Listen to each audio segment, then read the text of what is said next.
This is Super Yacht News with Sisman. Hi, welcome back to the channel.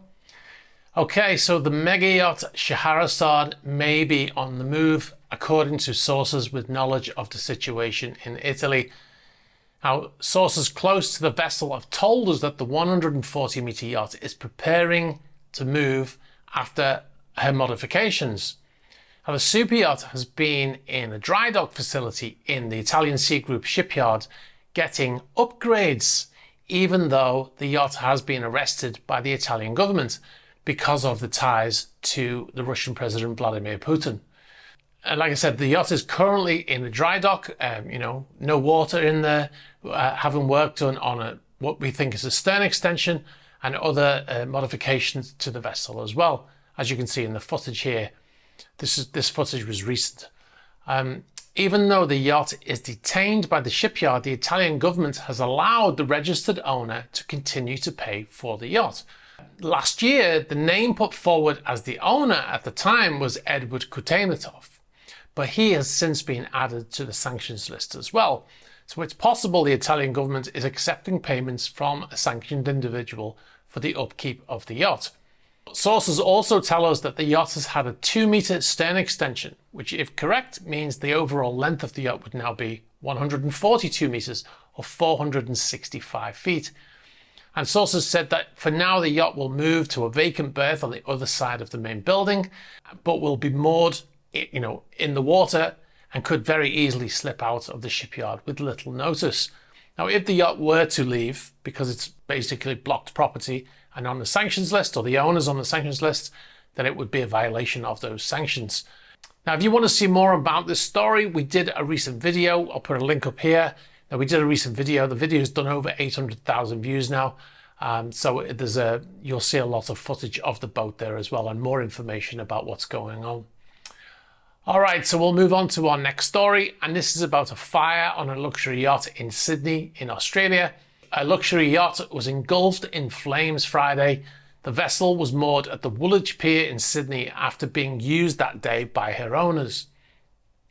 The name of the yacht was Yacht Andiamo and is valued around $10 million Australian. So fire crews worked through the night on the blaze, but it burned for 10 hours and wasn't extinguished till 6 a.m. By the time they put the fire out, the vessel was completely destroyed.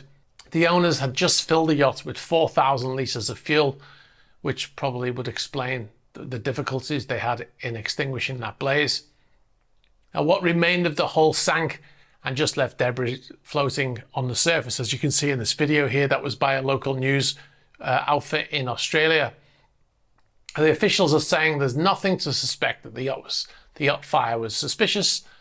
Now, according to the Sydney Morning Herald, the yacht was owned by Sandy Oatley. He's the son of the late Hamilton Island owner Bob Oatley.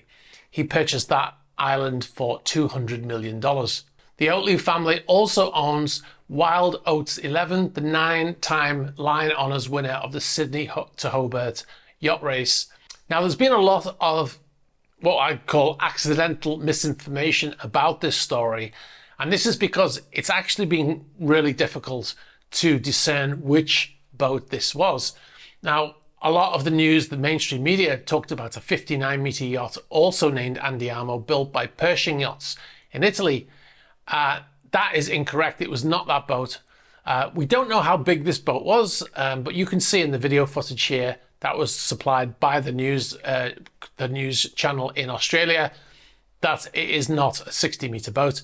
It is also not the Warren Yachts Andiamo, also reported in the press. That was a 26-meter yacht that was built in Australia by Warren Yachts. It is not that boat either. And there turns out there's an awful lot of boats called Andiamo.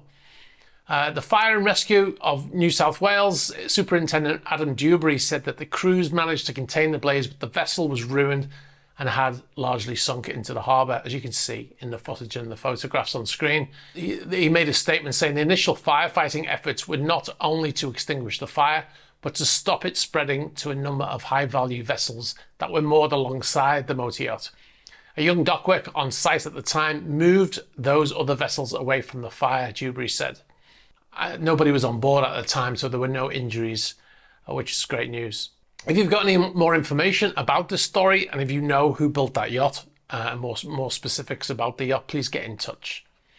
Okay, so we'll move on to our next story. Now, on Friday, we did a Super Yacht News, and we talked about motor yacht Genesis, formerly known as Galactica, and it was built for Vagit Alekperov, who's now on the sanctions list. He's been able to sell that yacht with the cooperation of the Dutch government, and it's been now delivered to his new owner under the name Genesis. Now, the reason why we're bringing it up again is because they mentioned in their press release that the vessel had left the EU. It's actually in the UK. The boat is actually at anchor just outside of St. Peter Port in Guernsey, which is part of the UK. Now, what's interesting is there's a trend developing now where boats that are leaving the EU are heading to the UK. Now, they would have previously gone to Norway. Now, the reason behind this is tax. A yacht built in Europe, once completed, has 60 days to leave the EU, or they'll have to pay the tax on that boat. For, everything from the building of the yacht. So if the yacht costs 100 million, then they're going to get a $20 million tax bill, right? So they have 60 days to leave the EU. But once they leave the EU, they only have to be outside of the EU for a few days, and then they can go straight back in. So what they would previously do, if they were launched on the northern side of Europe, they would head up to Norway. But now they're coming here to the UK because we're out of the EU. Now, of course, if the boat is registered in the EU country, then this doesn't apply because they will be liable for that tax bill regardless of where the boat goes. This is one of the reasons why a lot of boats are registered outside of the EU. So like I said, they come to Guernsey, which is closer to France than it is to the UK. They stay there for a few days and then they can go straight back into the EU and hey presto, no tax bill. So that's probably the reason why the boat is there, and it will probably shortly head down to Gibraltar, refuel and head into the Med. All right, so we'll move on. So Jeff Bezos' new super sailing yacht Koru has been spotted in La Ciotat shipyard in France.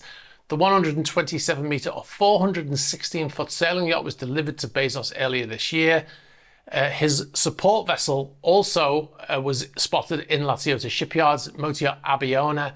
That's his support vessel, which is exactly what it sounds like. It follows the big boat around and it carries helicopters and submarines and jet skis and all that kind of stuff that you don't want to keep on your sailing yacht, or you can't keep on your sailing yacht.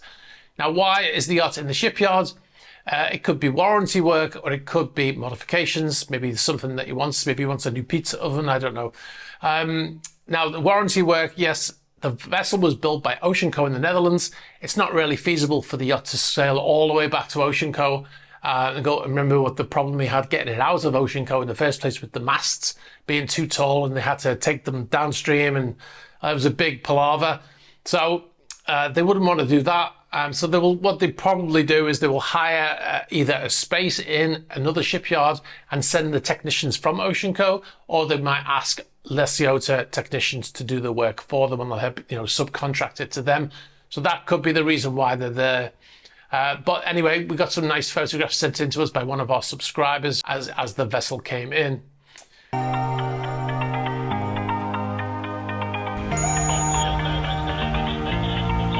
What I'm going to be doing in this series of vlogs is recording the journey across the Atlantic. All right, so if you want to see the 10-part vlog filmed on board the yacht I worked on crossing the Atlantic and beyond, sign up to patreon.com/esisman. You'll find behind the scenes videos not published on YouTube, including extra videos filmed in Italy of Motor Yacht Scheherazade recently, as well as the patron chat series and the patron only Q&A series. And you'll get early access to YouTube features, but without the adverts. And also be sure to check out Super Yacht News channel. You'll find it by typing @superyacht-news into YouTube. It's basically these videos chopped up into individual stories. So if you're in a hurry, you can watch them there, and they're usually about 3 minutes each video. All right, guys, if you've got any information about any of the stories here or any other stories, please be sure to get in touch. You can get us at the About page of the YouTube channel. You can get us on Instagram, on Facebook Messenger, on Twitter, and on Threema. Please be sure to like this video, very important for the algorithm. Hit the subscribe button, hit the bell for future notifications. All right, thanks very much for watching, and I'll catch up with you soon. Bye-bye.